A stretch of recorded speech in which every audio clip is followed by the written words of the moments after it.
All right, here's the story. I started doing stand-up comedy when I was 14. I'll never forget the first time I was on stage. The guy that introduced me was a guy named J.T. Newton. I'm 47. I can close my eyes and remember the introduction like it was yesterday. It went like this. Ladies and gentlemen, this next young man coming to the stage is starting his comedy career tonight. Who knows? We may be witnessing the birth of a star. Please welcome David Chappelle.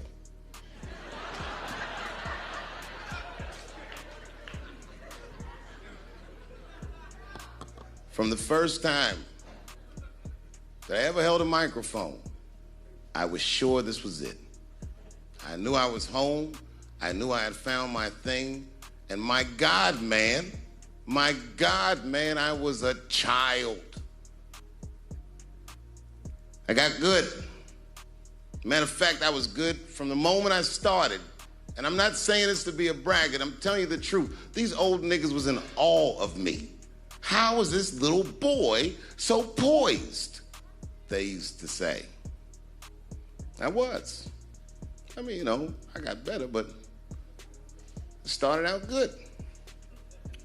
About a year into it, when I was 15 years old, I had written a joke during the AIDS epidemic about having a Goodyear condom. Something, I don't even remember the joke. Something about an industrial strength condom by Goodyear. I just remember all the comedians really liked that joke. And there was an older comedian.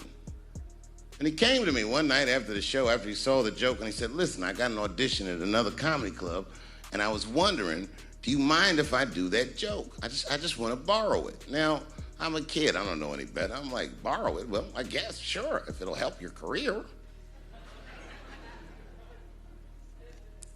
I let him do the joke. And then weeks later, I was waiting to go on in a comedy club, and he went on before me, and he did the joke.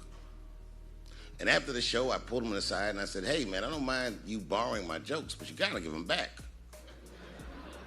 He said, oh, I forgot to ask you. He goes, let me buy that joke from you for $50. And I said, man, I'd do it, but I'm just starting out. I need all the material I can get. The idea being that the more material I can accumulate, the faster I'll be able to make money for my work. I said, I can't do it. I want my joke back. I'll never forget this. Remember, I was a 15-year-old child. This guy was a grown-ass man. He stood up over me so I could see how big he was. And he said to me, really? I can just take it. And he did. I got scared because I was a child. But I never forgot that. I never forgot that. I was 15 years old. I'm 47 now. I think about this guy all the time. When I look at my own kids and I see how young and innocent they are, I can't believe someone did that to me. And I don't think about it every day because that was the worst thing that happened to me. I think about it every day because that was the first time that someone ever did that to me. But in my career, it has happened many, many times since where someone would intimidate me or scare me and take something that I believe was mine. I'll tell you another story. Now I'm 18 years old. I'm living in New York City, and I just finished my first road tour, which was a very difficult tour. I'll spare you the details. Now I'm back in New York, but my rent is paid, thank God. And I have $60 to my name, and a woman that I had met in Pittsburgh, a bad Dominican bitch,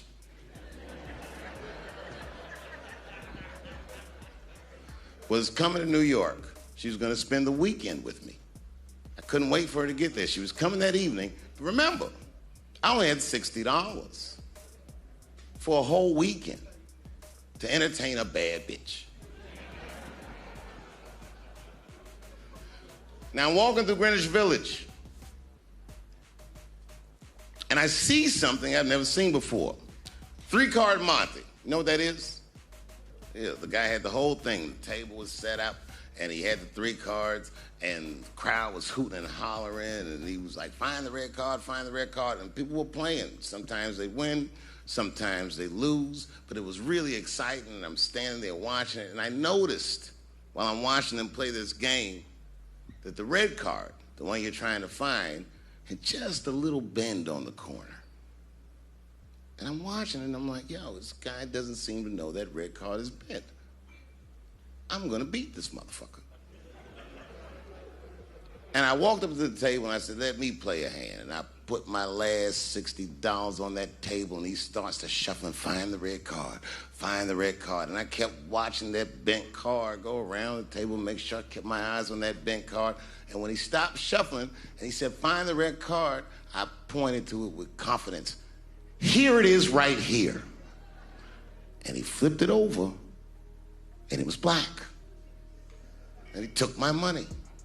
I couldn't fucking believe that. How did this nigga do that? Was that magic or sorcery? I was confused. So you know what I did? I sat there, and I watched him for a real long time play the game.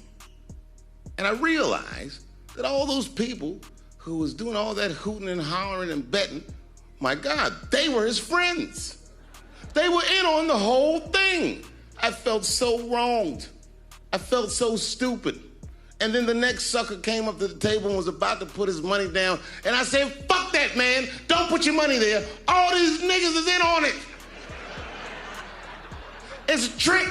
And when I said that, the guy that was dealing, and this motherfucker was huge, snatched me up by my collar. Feel how strong he was when he grabbed me. I was a skinny little guy. And he was gonna maul me. The only reason he didn't, I'm sure, is because he saw the fear in my face. And that fear, he looked at me. I saw his eyes go from hard to soft. He softened. Then he looked at me like the way a father would look at a child. And he said to me, young man, don't ever come between a man and his meal. I never forgot that either. Most niggas would have to run the streets for years to learn a lesson that profound. It took me 2 seconds. Never get between somebody and their paper. Taking a man's livelihood away from him is akin to killing him. Do you know why Prince, the famous rock star that was a friend of mine, do you know why he called himself the artist when he came back? He calls himself the artist because that's what they call us in our contracts. Oh, these contracts are crazy. You should hear the terminology they say in these contracts. To use your name and likeness in perpetuity throughout the universe. Who the fuck could possibly know what that means? Nobody does. It's so complicated, in fact, that when you're a kid like me, you have to hire somebody to tell you what that means. And you sit down at a table and you do the contract game. And that's how I got with Comedy Central. I signed the contract. But I signed the contract the way that a 28-year-old expectant father that was broke signs a contract. I was desperate. I needed a way out. And it wasn't good money and it wasn't good circumstances. But what else am I going to do, I said. And all these white people sitting at that table told me, trust us, Dave, it's a good contract. And I looked around the table and they all seemed to agree it was a good contract. But what if it was like that game of 3-Card Monte? What if they were all friends and I didn't know it? And the bag of money was Iceberg's money in the first place. What was I talking about? What was I trying to tell you? Last week, 2 weeks ago, whenever it was, I called Lauren Michaels and I tell them, okay, I'll do it. I'll do Saturday Night Live on election night. And the day I made that phone call, the day I committed to it, it gets announced that Netflix is streaming Chappelle's show. Not just Netflix, HBO Max is streaming it too. Let me tell you another story about HBO. No, hear me out. Did you know, before Chappelle's show was at Comedy Central, I pitched that show to HBO. I told them what I wanted to do. Now, these are executives. All they have to do is say, yeah, we'll take it, or no, thank you, we won't. But they didn't say either of those things. They went too far. They said, literally, what do we need you for? That's what they told me, as they kicked me out of the office. What do we need you for? And here we are, all these years later, and they're streaming the very show that I was pitching to them. So I'm asking them, what do you need me for?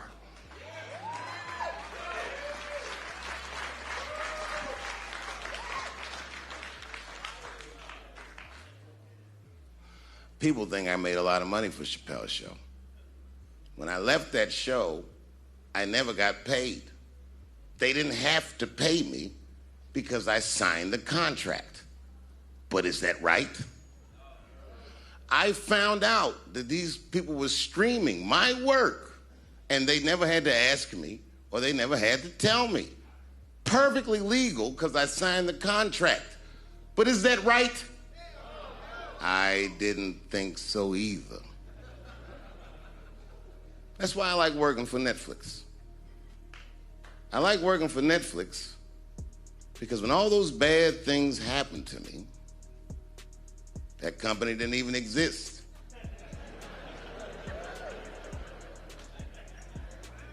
And when I found out they were streaming Chappelle's show, I was furious.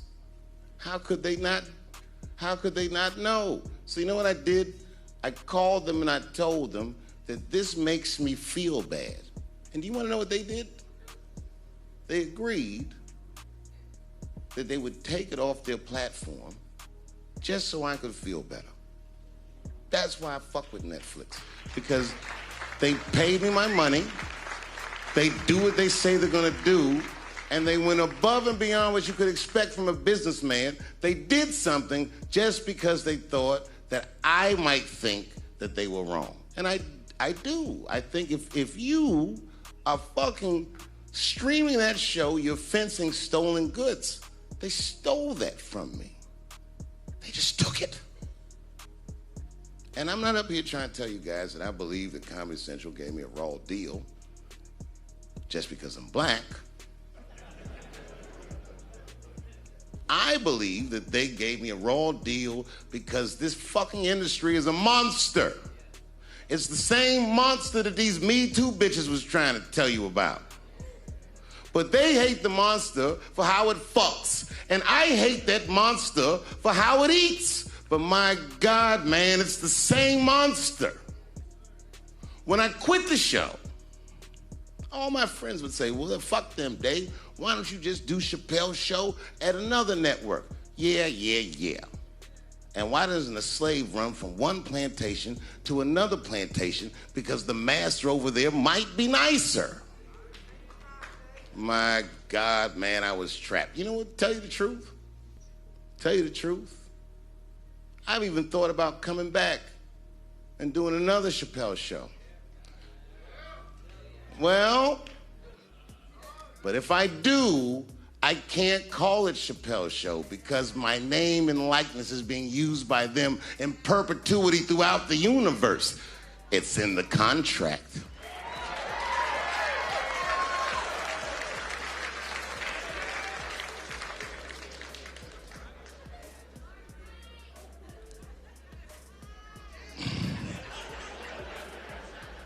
You're not supposed to do this in my business. I'm up here doing something that nobody else in this business has the balls to do. I'm telling you something that you need to know. I'm trying to explain to you what you're seeing. You don't understand what you're seeing. I am publicly flogging a network. And I know that this network niggas, they watching me and they saying, why are you doing this so publicly? Doesn't feel good to be flogged publicly. Oh, believe me, I know. I know exactly how that feels. When I quit my show, they said I was crazy. What was crazy about it? I just didn't want to do it anymore. They said I smoked crack. That's impossible. I was a devout Muslim. I didn't smoke or drink. But I do now, bitch, because you ruined my fucking life. Now it's their turn. This is their first nigga lesson, and I'm honored to give it to them. They're gonna pay me for this show. I called my agent. I said, is there anything I can do about this show? And he said, no. Well, fuck you too then. If you want something done right, I guess you got to do it yourself. So I'm not going to the agents. I'm coming to my real boss. I'm coming to you. I'm begging you. If you ever liked me, if you ever think there was anything worthwhile about me, I'm begging you. Please don't watch that show. I'm not asking you to boycott any network. Boycott me. Boycott Chappelle's show. Do not watch it unless they pay me.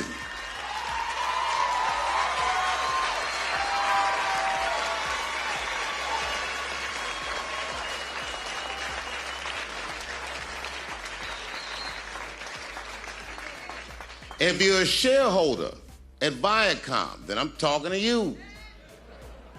Because all that shit that they do to us, well, they do everything for their shareholders. That's what they told me. So if you're a shareholder in that company, tell them it's wrong. And if you don't believe that it's wrong, then fuck you too. You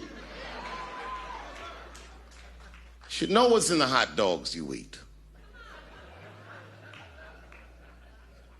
Now, there's probably a bunch of people at Comedy Central and Viacom and all these places that have no idea what I'm talking about.